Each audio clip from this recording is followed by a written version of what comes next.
was taken to the church for baptism, but the moment I got closer to the water for baptism, I began to see terrifying things my mind couldn't comprehend.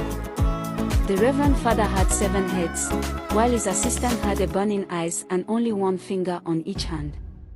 The church turned into a witch house with lots of human skulls. The water changed into a boiling pot of blood.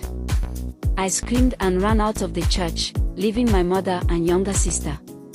It felt like I ran mad. I couldn't understand what was happening to me at that moment till I fell flat on my way home. It took me days before I woke up and found myself home. Opening my eyes felt like I was reborn. My mother was beside me praying and casting out demons from my body.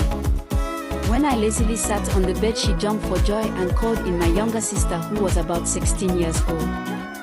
They began to praise and thank God for bringing me back to life. "How long have I been on bed?" I sharply asked. 5 days, Mia replied. "What?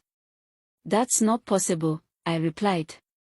"My daughter, you have been sleeping for 5 days now and I really don't even know what happened to you. Once you got close to the water you began to scream and you ran out of the church like a mad woman," my mother concluded. Then it dawned on me that what I saw really happened and it was real. If I have been sleeping for 5 days, then I really demons who has possibly taken over the church. My name is Gabby, the first daughter of my mother. We used to live in the village before we moved down to the city. My mother had refused to tell me the reason why we moved to the city all of a sudden. Leaving all our belongings and property my father had left for us, even the big farmland that he left for me that produces cotton. While I was growing up, my mother had never been so close to me.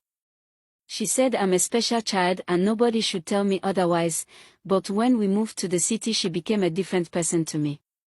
We lacked a mother and daughter relationship till she gave birth to my younger sister Mia, so sad father could see her face or carry her before he died.